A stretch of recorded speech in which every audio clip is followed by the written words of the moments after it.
নমস্কাৰ প্ৰিয় দৰ্শক, কি খবৰ আপোনালোকৰ? আশা কৰোঁ সকলোৰে ভাল। আপোনালোক সকলোকে স্বাগতম জনাইছোঁ অসমীয়া সৃষ্টিমূলক ইউটিউব চেনেল AS01 ব্লগলৈ। আমি অসমীয়া ভোট জলকীয়া নিতুমণি শইকীয়া সৃষ্টিমূলক অসমীয়া। তো প্ৰিয় দৰ্শক, আজি মই আপোনালোকক মোৰ বাইকখন, যিখন বাইক লোৱা গৈছিল 3 তাৰিখে, চ' আপোনালোক কোনো ধৰণৰ ভিডিঅ' দিয়া নাছিলোঁ বাইকখনৰ ওপৰত। চ' আজি ফুল ৰিভিউ দিম বুলি ভাবিছোঁ। আৰু ব'লক ভিডিঅ'টো চাই থাকক আৰু সম্পূৰ্ণকৈ চাব। আৰু হোলীৰ ভিডিঅ' দিছোঁ অলপ আগতে, তো সকলোৱে চাই ল'ব। তো হেৰি কৰাৰ আগতে অলপমান ৰ'ব। আৰু এয়া হৈছে বাইকৰ চাবি। চ' আমি এতিয়া এইখন হৈছে বাইক, যিখনৰ নাম দিছোঁ, এনেই নাম হৈছে গণেশ, কিন্তু তাৰোপৰি মোৰ মৰমতে এটা নাম দিছোঁ হৈছে এঞ্জেল। চ' এঞ্জেলখন এইখনেই হয় আৰু দেখাই আছোঁ বৰ ধুনীয়াকৈ আপোনালোকক। তাৰ আগতে চাবিটো লগাই লওঁ। ৱাও।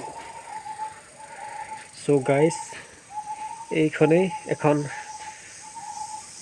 সৰু বাইক আৰু এখন স্পৰ্ট লুকৰ এখন বাইক এখন লাগিছিল।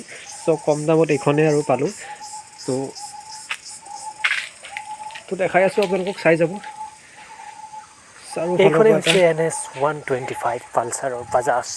চ' আপোনালোকে কেনেকুৱা পাইছে জনাব কমেণ্ট বক্সত। আৰু কাৰ আছে যিসকলে ভিডিঅ' চাই আছে, কাৰোবাৰ যদি NS125 বা NS160 200 আছে, তো কমেণ্টত জনাব। ভাল লাগিব, NS লাভাৰ যিহেতু হয়। কাৰণ NSখন মোৰ সপোনৰ বাইক নাছিল, সপোনৰ বাইকখন বেলেগ। কিন্তু কি ক'ব আৰু, মানি প্ৰব্লেমৰ কাৰণে সেইখন লোৱা নহ'ল। সেইখন ল'ম এদিন না এদিন, নিশ্চয় ল'ম মোৰ সপোনৰ বাইকখন। তেতিয়ালৈকে এইখনেই চলাওঁ নে কি কয়? আৰু এইখনেই হৈছে NS125। গিয়াৰ একফালেই আছে, তলফালে 1 নম্বৰ লাগিল, মাজত নিউট্ৰেল হয় ভাই, নিউট্ৰেল হৈছে। আৰু ওপৰত গোটেইকেইটা, আৰু ইয়াত গোটেইকেইটা লিখা আছে। চ' বাজাজ। আৰু এইখন বাইকৰ এটা ভাল কি, যদি ষ্টেণ্ডডাল পৰি থাকে তো বাইকখন ষ্টাৰ্টেই নহয়।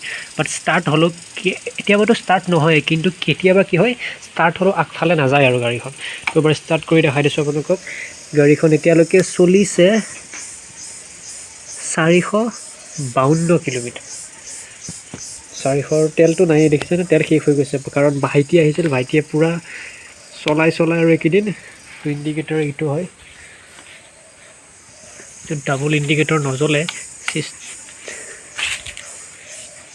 ইণ্ডিকেটৰ।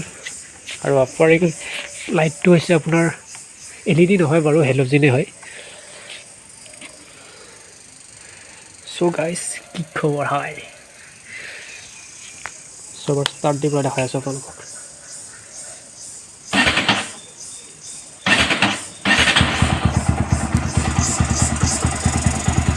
চ' গাইজ, কাৰ ষ্টাৰ্ট হৈ গৈছে। আৰু এইফালে লাইট অট'মেটিক জ্বলি থাকে, কি ক'ম আৰু। চ' এইখনেই এঞ্জেল।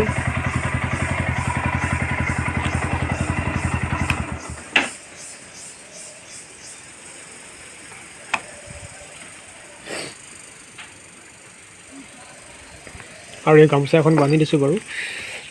আৰু এতিয়া এইখন কি বুলি কয় ময়ো নাজানো। এই মালখন লগাব লাগিব ওপৰৰ পৰা, অলপ ওখকৈ গ্লাছ এখন, তাৰোপৰি হেণ্ডগাৰ্ড। আৰু সেইদিনাখন বাইকখন পৰি পেলাই এডাল অলপমান ভাজ লাগি গৈছে, লৰি আছে, দেখিছেনে? এইটো ঠিক কৰিব লাগিব।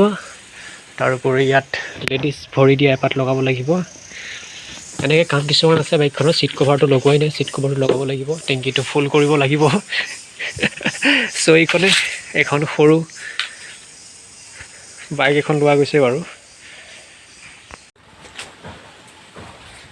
আৰু এই বাইকখনৰ টোটেল প্ৰাইচ কিমান, বা মই কিমান ডাউন পে'মেণ্ট দিলোঁ, কিমান কিস্তি, টোটেল কিমান টকা যাব মোৰ, বা মাইলেজ কিমান দিয়ে, বা ক'ৰ পৰা কেনেকৈ ল'লোঁ, এই সমূহ কথা জানিবৰ কাৰণে আপোনালোকে অপেক্ষা কৰিব লাগিব আমাৰ নেক্সট ভিডিঅ'লৈ। চ' নেক্সট ভিডিঅ' অতি সোনকালে আহি আছে, মানে কাইলৈ বা পৰহিলৈ আহি আছে। বাইকখনৰ সকলো A to Z ডিটেইলছ দিবলৈ মই সাজু হৈছোঁ আপোনালোকৰ মাজলৈ। চাবলৈ নাপাহৰিব আমাৰ আগৰটো ভিডিঅ'। আৰু NSখনৰ ধামাকা ভিডিঅ'সমূহ বা ৰাইডসমূহ চাই থাকিবৰ কাৰণে আমাৰ চেনেলটো ছাবস্ক্ৰাইব কৰিবলৈ একেবাৰে নাপাহৰিব। চ' আজিলৈ এৰিছোঁ ইমানতে, আকৌ লগ পাম এটি নতুন ভিডিঅ'ৰ সৈতে। তেতিয়ালৈকে বাই টাটা। সকলোৱে হাঁহি থাকিব, কাৰণ হাঁহিৰে যদি জীৱনটো আৰম্ভ কৰে, হাঁহিৰে শেষ হ'ব। চ' যিমানে দুখ কষ্ট নহওক কিয়, মুখত এটা মিচিকীয়া হাঁহি নিশ্চয় ৰাখিব। ধন্যবাদ।